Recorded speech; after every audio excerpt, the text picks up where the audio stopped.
Beautiful souls, welcome back. Um, we're going to go into one of the biggest silent questions that so many women ask themselves, um, because they wonder where they went wrong. They don't understand why they tried so hard. Like they tried the most they ever have in life, in this relationship, in this job, and they've tried so hard. They do so much good in this world. Like, whenever any person comes to them and needs help, they're there for them. They're supporting them. They're giving them all the love that that person really needs. Yet, where did all this pain come as a result? Like, why? Why? Where did it go wrong? What did I do wrong? And this is the biggest question that so many women need to understand in order to support them in their healing journey. Okay. And also, to support them with their own self-confidence, like when we can easily blame other people, and then when we realize we can't blame other people, we then blame ourselves. And when we blame ourselves, this significantly impacts our self confidence, our self esteem, and our self worth in so many ways. And once this is impacted, we then contort and become a version of ourselves that is not true to us. And it's definitely not the best version of ourselves, I'll tell you that, and the most authentic. So we need to now get into the nitty gritty parts of, did you actually do something wrong? Or did you do something based on what you knew at the time? Because this is what I always say to all of my clients. Whenever they come to me, especially when they're in relationship recovery, they'll say, well, what did I do wrong? Why did I do this? I'm so stupid. I do not understand why I didn't see all these red flags. I don't understand why I allowed him to treat me as he did. I'm a confident, independent woman before I met him. How did I allow this to happen to me? All of this, it's it's bombarding your mind, okay? And at that point, you did all of that because that was what you believed love to be, okay? And if anything, this experience has taught you what you don't want in a relationship, number one, and the person that you no longer want to be. So, believe it or not, where did it all go wrong is a very, very powerful question. And it's a really good question to actually self reflect on yourself and to ask yourself, well, where did it actually start going wrong? What happened? And don't look at the other person in this. Look at yourself in this. Where did it all go wrong for you? When did you start giving a little bit too much and didn't receive in return? When did you start loving more when the love you received started getting less and less? When did you start overgiving and not receiving appreciation in return? All of these questions are quite powerful. And the biggest one is, when did you start forgetting about yourself and putting other people before you? Because most of the time, the question actually isn't, where did it all go wrong? The question is, when did you start forgetting about yourself? Because that is the reason why it all went wrong. Because you forgot about you. You forgot about your wants, your needs, your expectations, what you deserve. You forgot about all of this. and made your life about another person. That's where it all went wrong. And believe it or not, I say this to my clients, and my clients are amazed by this when I tell them. We are never taught how to have a relationship with two people. We're only ever taught to have a relationship with one person. And that one person is the other person in our life. We're never taught how to have a relationship with ourselves. Because in this life, we need to have two relationships, a relationship with ourselves and a relationship with our partner. These work intertwined in order for us to be the best version of ourselves. If we forget about the relationship with ourselves, how are we going to be able to give to the relationship to the other person? We're not, because it's all based on how we feel.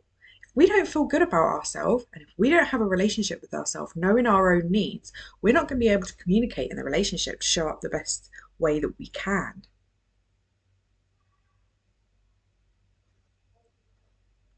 Cha-ching! I know that was a bit of a light bulb moment there. But it's true. We, from very young, and I know this has really happened in my life, from a very young age, I was taught through my external environment around me that my needs, my wants don't matter. Everyone else is more important than me.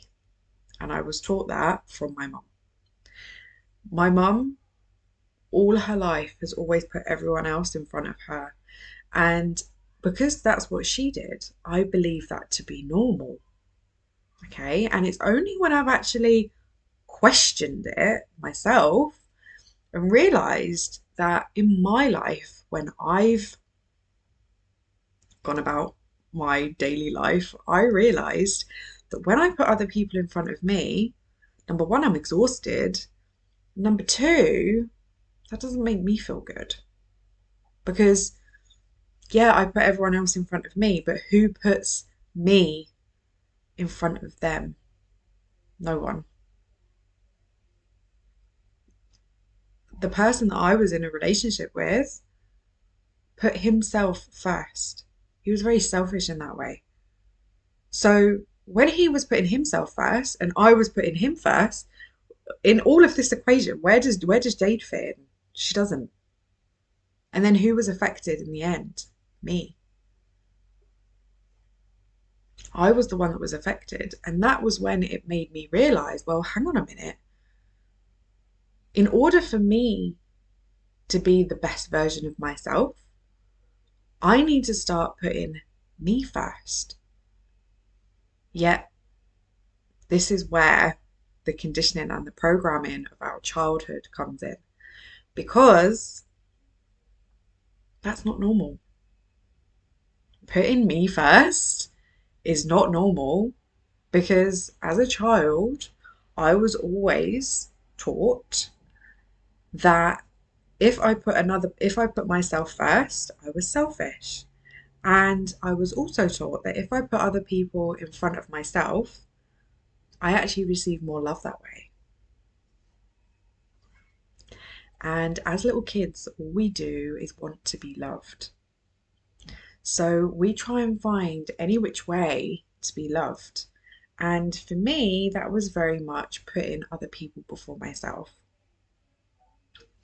And this is the key to changing and transforming yourself for you to be the best version of yourself. To realize that once you uninstall this program and you know where it comes from, you can then support yourself in creating a relationship with you. Because once you create a relationship with yourself, you will just transform beyond belief. Because when you have a relationship with yourself, you'll get to know yourself. Once you get to know yourself, you can translate yourself out into this world. So then you will no longer get yourself lost and forget about yourself in relationships. So then there will be no question of where did it go wrong? Because once you know yourself, you know what you want, you put it out there into the world, nothing's ever going to go wrong. You're just always going to be redirected to where you need to go. It's quite powerful. And also, I really do feel that where did it all go wrong is a really powerful question for self-awareness and self-reflection. Where did it all go wrong is so powerful because it allows you actually to forget about the outside world, and it allows you to turn your focus on the inside. Because believe it or not, where did it all go wrong in the outside physical world is actually a reflection of what's going on internally. So again, when it comes to blame and where you're looking to find the fault, if you find the fault in the other person, so as example,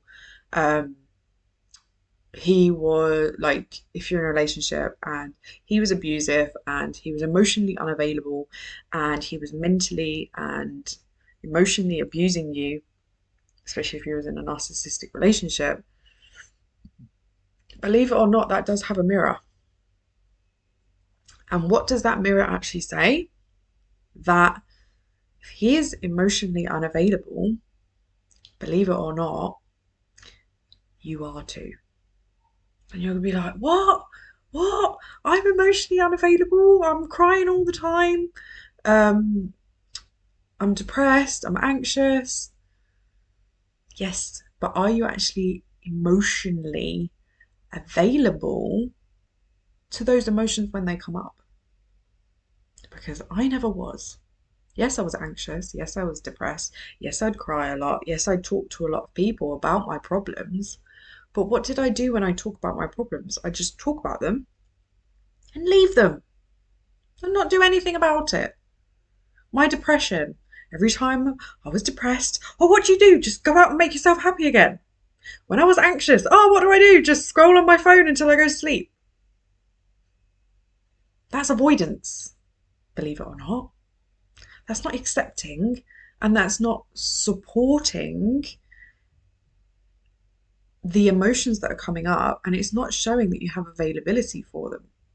You know, I actually mentioned on my Instagram stories this week that I have been having a very challenging week. I'm not gonna lie, like, the deeper you go on this journey, the more stuff is revealed. And I was at a very dark place. And the old Jade kicked in. And I know when she kicks in because my screen time is ridiculous. Okay? My screen time was 9 hours, 40 minutes for one day. That is when I know I am very high avoidance. And my anxiety and my head and all the thoughts are getting a bit too much. And what's Jade doing? She's avoiding, because that was what Jade always used to do when Jade was emotionally unavailable. Guess what? Jade is no longer emotionally unavailable. She is here, she's ready, and she's ready to learn about any emotion that comes up. Why? Because I'm committed to being the best version of me. And the best version of me knows her emotions. So it came. I got into awareness that my old avoidance strategies were coming in. So then what did I do? Sat with it. Sat with the emotions, allowed them to come in, allowed them to completely come and come out in my body in every single way. Because this is what we avoid. We don't like how anxiety feels in our body. We don't like how fear makes us cry. We don't like how anger makes us cry. We don't like how anger makes us aggressive and punch out. We don't like that feeling. But it's only when you actually create safety in your body and you know that, do you know what? I'm the powerful one here. No emotion has any more power over me than I do. You know, That is the powerful part. And once I became emotionally available to it, I allowed the emotion itself to express itself. I allowed the emotion to be released, to then deep down understand why it's there, because every emotion comes up for a reason. And through me understanding why the emotion was there, I was then able to not only reclaim a part of me, okay, because when these emotions come up, it makes me into a version of myself that I'm not. So I need to pull that back in to align with the version that I want to be. This is how the best version of you works. It's mind management, darling, and this is my what's the word? This is my jam. Like, this is my thing.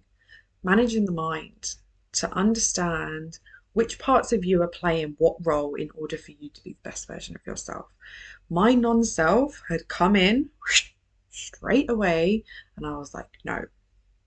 Then I allowed all the lessons about the emotions and why it was here to come up, for me to reclaim a part of myself, heal a part of my past, believe it or not, because all of these emotions were coming up around control. Because the past Jade was a control freak. When Jade wasn't in charge, oh God, all hell would break loose in more ways than one. And this all came up again about control, because there was a deeper lesson for me to learn in this. And was it uncomfortable? Golly gosh, was it uncomfortable. The amount of anxiety I felt in my body at this point was quite extreme. But I sat with it because it was a test. Do I want to go back into my old patterns, or do I want to continue going forward as the version that I want to become? The best version of me. I want to become the best version of me. I made a commitment to myself, April 2020. That's what I want to do. And that's where I'm going. And don't get me wrong, you're going to get some tests along the way. But as soon as you confirm that you've got that commitment to yourself, guess what? It all switches back up again. And this is what's happening now. I'm coming out the other side. Why? Because I chose not to avoid and to go into the same old patterns. I'm sticking with it. I'm sticking with it. Because, as I say to all of my clients, emotions are just an experience. Just like the clouds and the rain. The clouds come, the rain comes. And then after a little while, the sun comes back out again. The sun is always there, the sun is always out. It's just that sometimes the clouds and the rain block it, which is exactly the same as you. Your true self is the sun. Bright, shining bright in this world. And sometimes the clouds come over, which is the emotions, they come over sadness, anger, fear, disappointment, failure. They come for a while and then they pass by again. But you have the choice. Do you want them to stay or do you want them to go? And that's how you deal with it based on your emotional availability. This is how powerful this mirror is. The outside world mirrors a lot once you are in awareness to see it. So, going back to the question, where did it all go wrong? And at what point did you forget about yourself? Because I'm telling you now, the point that you forgot about yourself is actually the point that it went wrong. And where are you going to go from here? Is number one, making a commitment to yourself that it never happens again. Number two, finding out the very reasons why you forgot yourself. Why did you forget about you? And the end of that question will probably be because you've never learned how to have a relationship with two people at the same time. Two people being the relationship with yourself and the relationship with people outside of you. Once you manage to have and learn about having two different relationships, your life is going to transform in more ways than one. You are not the failure here. I need to tell you that. You're not the failure. You just didn't know how. There's a big difference.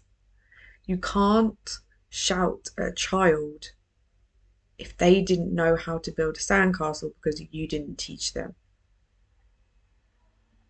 You didn't know how to create the best relationship in your life because you was never taught. You was never necessarily given the correct definition of what a healthy relationship is because you've never actually seen it. You've seen what you don't want. All of us have seen that. But just because we've seen it doesn't mean that we're not going to attract it. Because remember, what we see is what we believe to be normal. So even if seeing and witnessing your dad hitting your mum, and you don't want that to happen again, believe it or not, that's normal for you. And it's only when you decode and unprogram what is normal in your mind can you then start to transform what you attract into your life. This is very, very, very powerful stuff. So I'm going to leave it there. I feel I've given you so many seeds that's going to start growing in your little self-awareness journey right now. I hope it's helped. And going forward now, we are really going to start diving deep into who we are as women. Because this needs to be taught on so many levels. I never knew who I was as a woman before I went into my previous relationship. And that was my fault. And that was the reason that that relationship happened. I'm now taking ownership for that. And with me taking ownership for that, number one, I'm never going to let that happen again.